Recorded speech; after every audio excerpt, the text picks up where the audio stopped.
Goeiedag almal, ek is Mannie van Bloemfontein. Dit is vandag maandag, die 6de Oktober 2025. Ons doen die nuus in kollig en ons hoofopskrif vir vandag sê: mortier ontplof in Maganda basis, man op slag dood. Nuushooftrekke vir vandag: verskeie mense dood en gewond by kuierplek in Bronkies.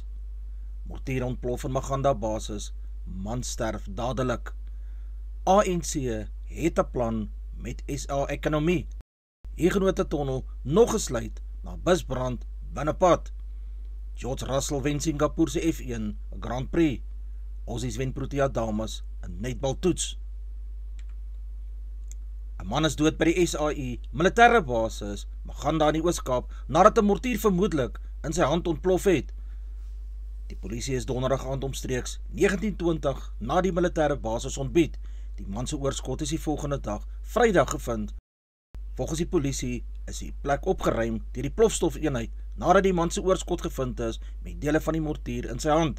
'n Sak met plofbare doppe is na bewering langs die man gevind en daar is blykbaar ook ammunisie in sy sakke gewees. Die basis wat in die landelike gebied geleë is die laaste klompe jare in die nuus gewees, onder meer weens 'n proses wat glo sloer om ontheining aan te bring nadat dele van die grensheining blykbaar deur die publiek gesteel is. 5 mense is dood en 6 gewond in 'n skietery by 'n kuierplek naby Bronkhorstspruit.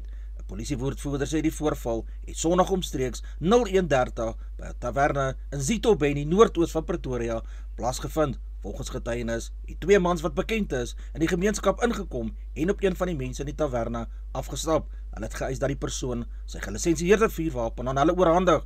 'n Skoot het afgegaan en toe die ander mense in die kuierplek na buite gevlug, het die aanvallers die kraakskote op die mense begin afvuur. 5 mense is in die skietery oorlede en 6 is gewond. Een van die gewondes is die persoon wie se vuurwapen afgeneem is. Hy sal aangekla word van die oortreding van die vuurwapenwet weens die beweerde nalatige hantering van sy 9mm pistool. Die ander mense word nou gesoek in verband met aanklagtes van moord, poging tot moord en moontlik roof van 'n vuurwapen. President Cyril Ramaphosa maak vandag die ANC se aksieplan om nuwe lewe in Suid-Afrika se sukkelende ekonomie te blaas amptelik bekend. Fikile Mbalula, ANC-sekretaris-generaal, wat by die NEK-vergadering wat tot vandag toe duur, aan joernaliste gesê dat Suid-Afrika se sukkelende ekonomie een van die dringende kwessies is waaroor die NEK die naweek beraadslag het.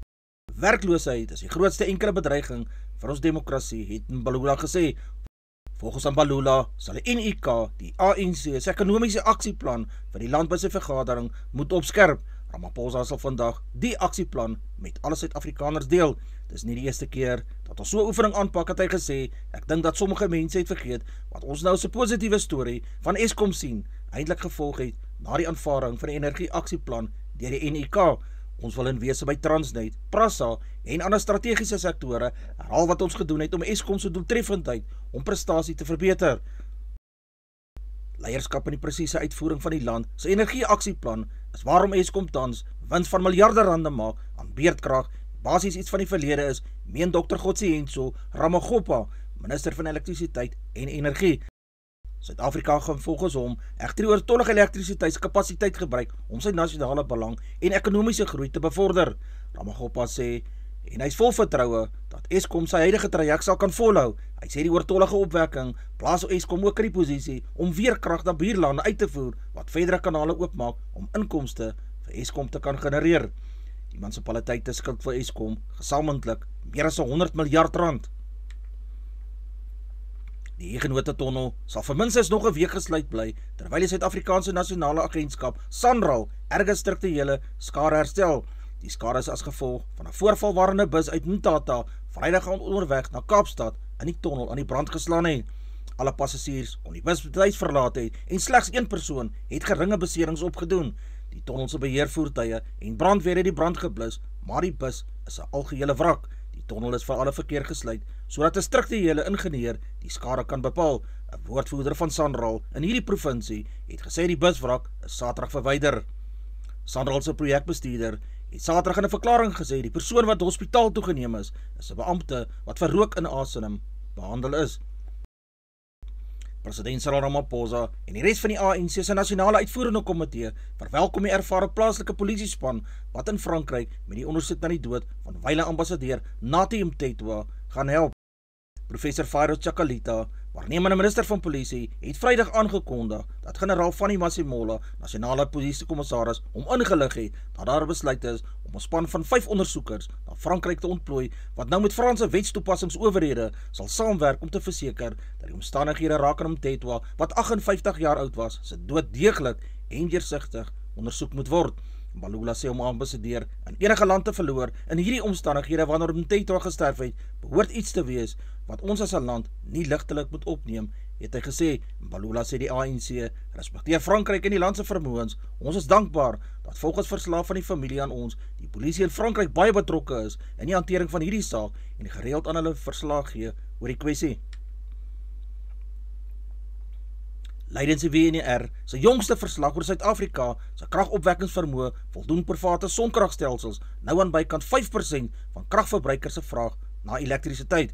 Gegee van dese week se fokus op kernkrag op die Afrika Energieweek, asook die regering se hernieude belangstelling in die vorm van kragopwekking, is dit interessant dat private sonkragstelsels meer elektrisiteit opgewek het as Eskom se Koeberg kragsentrale.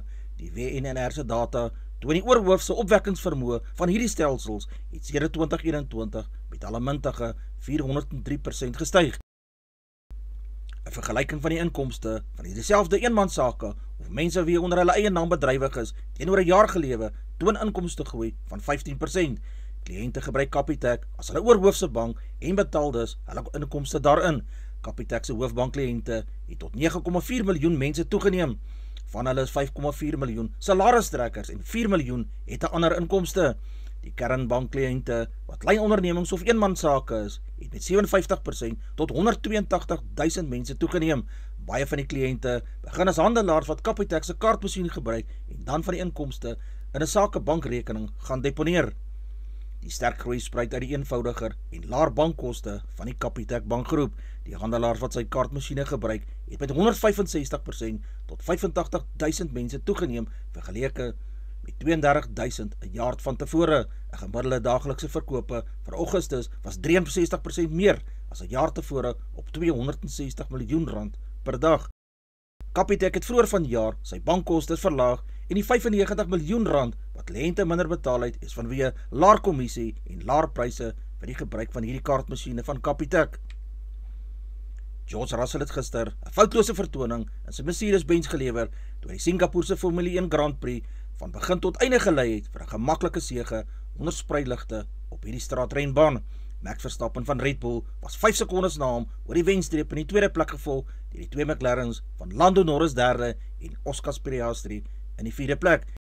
Kimi Antonelli van Mercedes en Charles Leclerc van Ferrari het die top 6 afgerond. Piastri, die titelvoorloper, het 'n beter wegspringposisie gehad as sy spanmaat Lando Norris. Norris se derde plek op die podium beteken dat McLaren het genoeg punte ingeoes om nou die reeks vervaardigerstitel vir vanjaar te verower.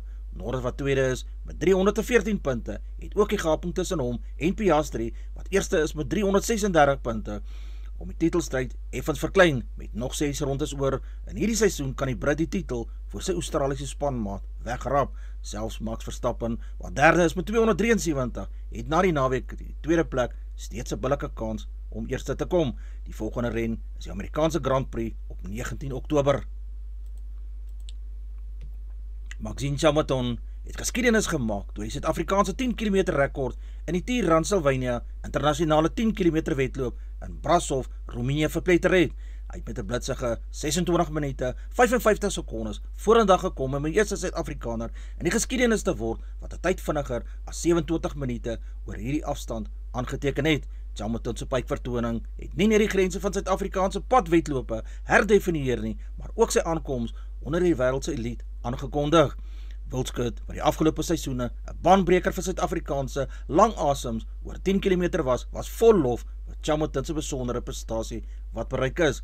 Chamaton se deurbraak stook die reeds opwindende wedywering tussen hom en Wildskut met albei atlete wat Suid-Afrikaanse langafstand wedlope na ongekende hoogtes gedryf het. Met wêreldwye kompetisie op hande is die vooruitsigte vir twee mans wat tye vinniger as 27 minute oor 10 km in die groen en goud aangeteken het. Die nederlaag met 11 doele in die eerste netbaltoets in Bendigo, Victoria was die Proteas se kleinste sedert 2022. Die tweede kwart het Suid-Afrika gekos, want nadat die eerste kwart met 14 elk gelyk opgeëindig het, het die tuisspan 20 doele opgestapel, terwyl die besoekers net 20 kon gesink het. Die rustuittelling was 34 teenoor 26. In die eerste helfte kon Suid-Afrika net 67% van sy sentergooie suksesvol in doele afgerond het. Volgens die statistieke het die Proteas 52% van die balbesit gehad teenoor die Aussies se 48%. Met al die skuwe was Suid-Afrika se kaptein, Ganyisa Chawani, en die onderkaptein van die Merwe albei op die plaasvervangingsbank gewees. Die Aussies het na die derde kwart met 9 doele voorgeloop en die derde kwart net 1 doel gewen. 16 doele teenoor 15. Die telling was toe 50 teenoor 41. Die Proteas het in die laaste kwart 5 doele in 'n ry behaal om sterk te eindig. Hulle doelgemiddeld was 83% teenoor die wenspan se 86%. Tristan Orkee en sy nuwe spanmaat Travis Stateman het van dese week 2 skofoorwinnings behaal en 'n Saterdag as die algehele wenners bekroon. 3 minute 55 sekondes teenoor die naaswenners. In die vroue afdeling het Vera Loser en Samantha Sanders skoonskip gemaak met 5 skofoorwinnings. Hulle het hierdie titel met meer as 40 minute gewen. Die aksie op die 15de pionieurbyeenkoms het die afgelope Dinsdag in Wildernis in die Suid-Kaap begin. Die rotsagtige klimme in die Chandelier Wildreservaat op pad na Oudtshoorn, die eindbestemming was baie uitdagend geweest. Orkee en Stateman het Dinsdag die eerste skof tussen Wildernis en die Lewyngasteplaas in die Langkloof buite George gewen. Die tweede skof het behoort aan Foster en Terlouw. Hy het Saterdag gesê hy sal graag volgende jaar sy Attakwas wedren wil wen. Die eersdagse wedren oor 121 km begin op 17 Januarie 2026 ook aan Oudtshoorn. Loser hulle se ondersteuningsspan, Sarah Hill en Stef Wollers, het derde in die podium geëindig. Die Ducati jaar en nuwe wêreldkampioen Marc Marquez het gister in Mandika in die Indonesiese MotoGP ren sy sleutelbeen gebreek toe die Aprilie jaar Marco Bezzecchi in hom vasgery en albei baie hard met die grond kennis gemaak het. Hy is later met sy arm en 'n skouerband by die kuipe gewaar, waarna sy span gesê die toets het op 'n fraktuur in die regter sleutelbeen aangedui. Dis dieselfde skouer as wat hy in 2020 in die seisoen se eerste ren in Jerez, Spanje ernstig beseer het. Die ren is uiteindelik gewen deur die nuweling jaar in die Gresini span. Fermin Aldeguer, Pedro Acosta van KTM en Alex Marquez van Gresini was onderskeidelik tweede en derde, gevolg deur Suid-Afrika se Brad Binder van KTM wat in die vierde plek klaargemaak het. Die volgende ren is die Australiese Grand Prix wat op 19 Oktober beslis sal word. Die VRK se tweede ronde het hierdie naweek begin. In Pretoria op Loftusversveld was die Bulle die gasheer vir Leinster. Die wedstryd was beslis harder vir die gasheerspan as die vorige naweek se VRK wedstryd teen die manne van die Ospreys span, waar die Bulle gemaklik gewen het met 53 teenoor Ospreys se 40 punte. Vir die Leinster span Saterdag op Loftusversveld het Clarkson, Cooney, O'Brien en Penny vir hulle span gaan afrond deur mooi 3 te gaan druk. Vir die Bulle de Klerk Kriel 2-3 gedruk. Komedi en Delroux en Jacobs het ook agter die pale van die besoekende Leinster span gaan kuier. Al die 3 van Leinster is ook verdoel deur Pendergast en vir die Bulle kon Johannes 2-3 verdoel en Kriel ook 1-3 verdoel. Keegan Johannes het in die 35ste minuut 'n strafskop oor die dwarslaat van Leinster geklits en vir Leinster het Pendergast in die 19de minuut ook sukses getoon met 'n strafskop. Die halftydtelling was gemaklike 20 punte vir die Blou Bulle en 10 punte vir Leinster. Met goeie spel waarmee die Leinster span in die tweede helfte teruggekom het, was die finale telling 39 punte vir die Blou Bulle en 31 punte vir Leinster span. Hierdie bonuspunt wen wat die Bulle verdien het seker gemaak hulle is nou in die eerste plek op die VRK se punteleer. Die Dragons was die gasheer vir die Haie en die wedstryd was redelik hard vir albei spanne gewees, aangesien elk net 2 punte op die punteleer bygevoeg het. Die finale telling was 17 punte vir beide spanne. Die Stormers was die gasheer vir die Ospreys wat verlede week verloor het teen die Blou Bulle. Vir die Stormers wat weer eens die oorwinnaars was, die tweede keer in 'n ry, het Roos, Simelane en De Villiers gaan druk vir die Stormers. Matthee het die 3 verdoel met goeie skopwerk en hy's beslis iemand wat dopgehou moet word vir goeie speldskepping en 'n suiwere skopvoet. Hy het ook sy 2 strafskoppe deur die Ospreys se pale gejaag. Vir die Ospreys kon net Hardy 2 keer sukses behaal het om oor die Stormers se doellyn te gaan vir sy 2-3. Die finale telling was wel verdiend, 26 punte vir die Stormers en 10 punte vir die Ospreys span. VRK punteleer as volg. In die eerste plek is die Bulls op 10 punte, gevolg in die tweede plek deur die Stormers op 9 punte, Munster in die derde plek op 9, en die vierde plek is Cardiff Rugby, op die 5de plek is Glasgow Warriors met 6 punte, Ulster neem die 6de plek in op 5 punte, Connacht neem die 7de plek in op 5 punte, Zebra is 8ste, en die 9de plek is Benetton op 4 punte, Edinburgh is 10de met 2 punte, die Sharks in die 11de plek ook op 2 punte, Dragons is in die 12de plek met 2 punte, gevolg in die 13de plek deur die Ospreys op 1 punt, Leinster in die 14de plek het 1 punt, die Scarlets het 15 op 0 punte en die Lions is in die laaste plek met 0 punte. Saterdag 3 in die middag was die plek om te wees, Twickenham in Londen, waar die gasheer vir die Springbokke en Argentinië se Los Pumas was. 70.730 toeskouers het hierdie wedstryd bygewoon en was deurgaans luidrigtig as goeie rugby gespeel word. Vir Argentinië was Julian Montoya die kaptein en vir die Bokke was Siya Kolisi die span se leier. Sommer gou-gou was die Argentyne die voorlopers met 13 teen die Bokke se 3 punte, maar die Bokke het iets in die mou gehad. Rassie die afrigters se planne werk altyd en die spelers het nie afgewyk van wat hulle normale spelpatroon was nie. Vir Argentinië het Bautista Delgado 2-3 gedruk en Rodrigo Isgro ook 1 keer gaan afrond. Carreras het die 3-3 ook afgerond met skoppe na die pale en 2 strafskoppe is ook oor die dwarslaat van die Bokke gejaag. Vir die Springbokke het Kobus Reinagh 2-3 gedruk, Malcolm Marx ook 2-3. Sasha Feinberg het 3 van die 3 verdoel en ook 1 strafskop oor die pale gesit. Welverdiend was Kobus Reinagh, die speler van die wedstryd, met die wen het die Bokke verseker. Hulle wen die kampioenskapsreeks trofee.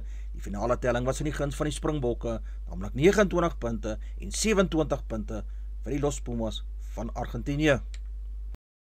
Nieu-Seeland en Suid-Afrika se Proteas pak mekaar vandag in Indonesië in die wêreldbeker kragmeting. Albei die spanne het hulle eerste wêreldbeker wedstryd vasgeval, Suid-Afrika teen Engeland en die Kiwis teen Australië.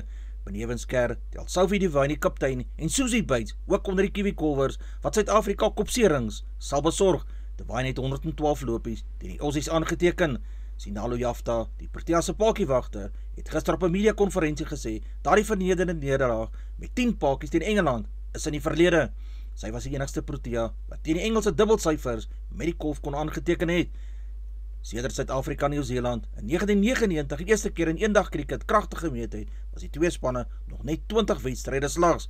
Nieu-Seeland het 12 van hierdie kragmetings gewen. Suid-Afrika se span bestaan uit Laura Wolf, die kaptein, Ayabonga Chaka, Louis Tryon, Nadine de Klerk, Marizaan Kap, Tasman Brits, Singalo Jafta, Nonkuleke Umlaba, Anneke Derksen, Anneke Bosch, Masabata Klaas, Sunay Lees, Karabo Mosego en Tumi Sekhukhune, asook Nomdiso Sangase. Die wedstryd begin vandag om 11:30 Suid-Afrikaanse tyd.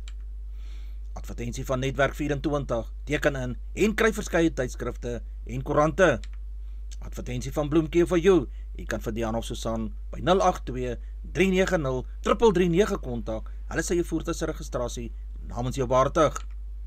Ons weerberig vir die streek lyk so: Messina 1432, Polokwane 1128, Lephalale 1332, Mbombela 1132, Mahikeng 1532, Pretoria 1330, Johannesburg 1528, Ermelo 1128, Galagadi 2135, Gaborone 1634, Richards Bay 1731, Pietermaritzburg 1533, Durban 1725, Port St. John's 1621, Mongola 1433, Maputo 1633, Bethlehem 1125, Bloemfontein 1627, Allewal Noord 1526, Welkom 1730, Vryburg 1732, Kimberley 2030, Appington 1826, Prieska 1826, Springbok 621, Karasburg 1125, Keetmanshoop 1531,